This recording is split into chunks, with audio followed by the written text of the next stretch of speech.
When we think of Dolphy, we think of laughter. For decades, he was the king of comedy, bringing joy to millions of Filipinos through film and television. However, in 2000, Dolphy took a role that was unlike anything he had ever done before. A role that shocked audiences, broke expectations, and revealed a dark, often forgotten chapter of our history. Markova, Comfort Gay, is not just a movie.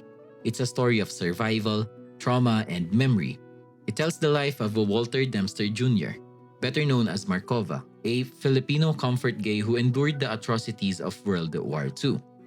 Through Dolphy's powerful performance alongside his real-life sons Eric and Jeffrey, the film sheds light on the silent experiences of men who were also victims of sexual slavery during the Japanese occupation.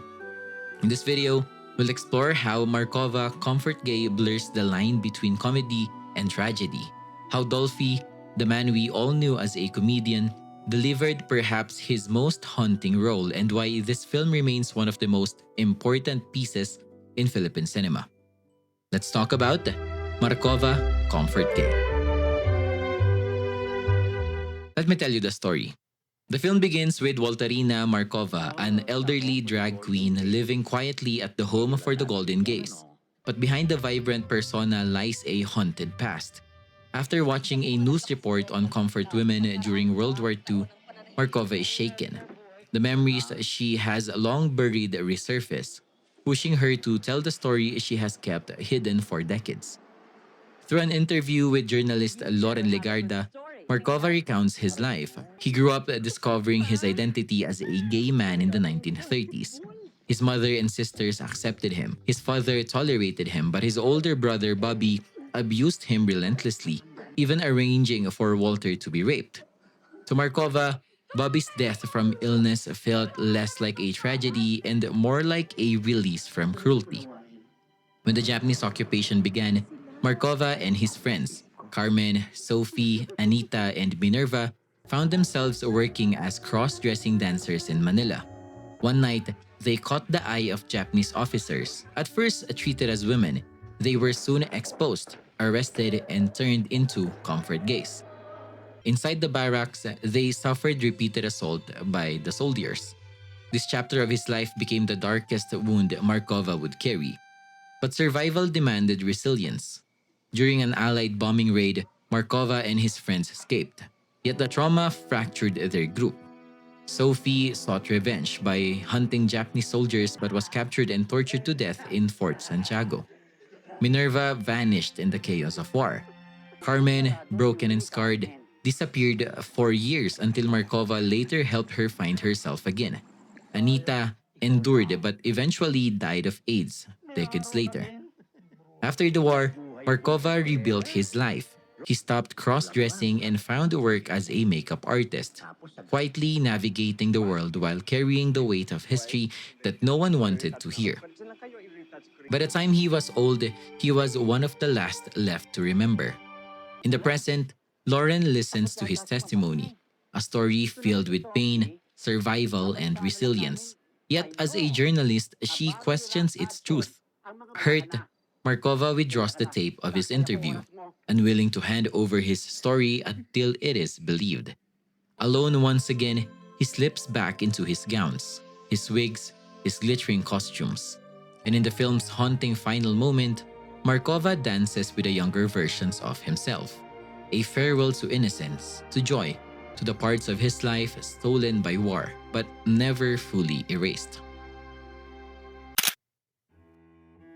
One of the most striking aspects of Markova Comfort Gay is how it sheds light on a story that history has often overlooked.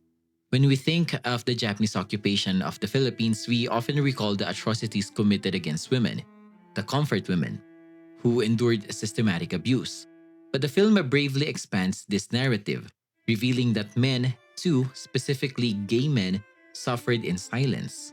Markova's story forces us to confront the idea that trauma is not singular, and that war leaves behind victims whose voices are silenced not only by oppressors, but also by society itself. For decades, comfort women struggled to be believed, and Markova, as a comfort gay, faced even greater skepticism. His very identity meant that his suffering was often dismissed, or worse, ridiculed. By telling this story through Markova's eyes, the film asks us to listen to those marginalized voices. It isn't just about what happened during the war. It's about how trauma lingers when survivors are denied recognition. Markova's resilience, his choice to finally speak, and the painful doubt he faces at the end encapsulate how history is shaped not only by events, but by who is allowed to tell the truth. Dolphy is, without a question, the king of comedy in the Philippines, a man whose name is synonymous with laughter. But in Markova, Comfort Gay, he takes one of the boldest turns of his career, stepping away from punchlines and slapstick to embody a heavy role with trauma, resilience, and dignity. What makes this performance so powerful is not just the gravity of the subject, but how Dolphy handles it with restraint. He doesn't overplay Markova's pain. Instead, he gives us a quiet, nuanced portrayal of a survivor who has carried decades of silence and memory. It's in the smallest gestures, a trembling voice, a distant stare, the heaviness in his movements, that Dolphy communicates the weight of history. And then there's the remarkable artistic choice of having Dolphy's real-life sons, Eric Kizan and Epi Kizan, play the younger versions of Markova.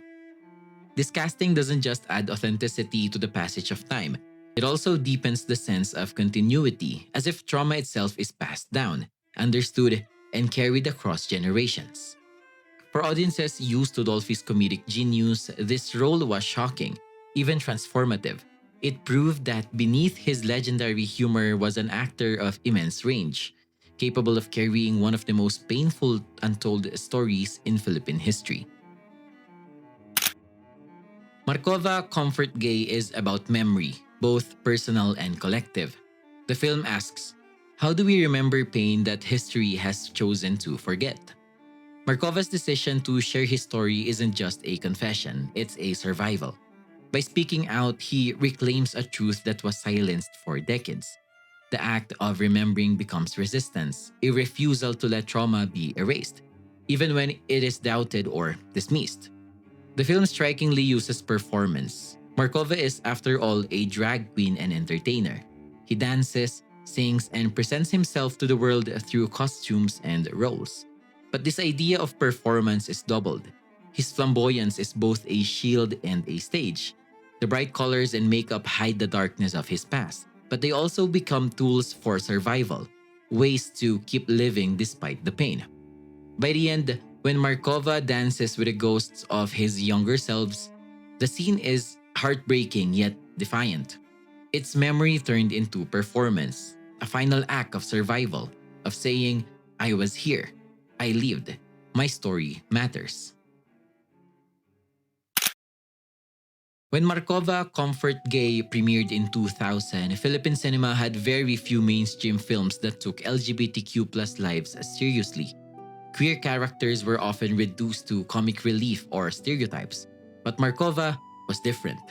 By giving the spotlight to a gay man whose story is entangled with war, violence, and survival, the film expanded what LGBTQ plus representation could mean. It wasn't just about identity or sexuality. It was about history, resilience, and humanity. Dolphy's performance also broke new ground. Known as the King of Comedy, he used his stature to bring dignity to a role that could have easily been dismissed. In doing so, the film challenged audiences to see queer lives not as punchlines, but as part of the nation's history. Markova Comfort Gay is more than just a film. It's a piece of living memory, inspired by the real-life story of Walter Dempster Jr., the only known Filipino comfort gay during World War II. The movie stands as both a tribute and a reminder. It asks us not only to remember the horrors of war, but also to recognize the voices of history that often overlooks. Voices from the margins, voices of resilience, voices that insist on being heard. By blending Dolphy's powerful performance with Markova's true story, the film achieves something rare. It entertains, it educates, and it moves us to reflect on how cinema can preserve memory, reclaim dignity, and open hearts to stories we might otherwise never know. So, the next time you think about Philippine cinema and the narratives it carries, remember Markova, a story that started in pain but endures as a testament to courage, survival, and truth.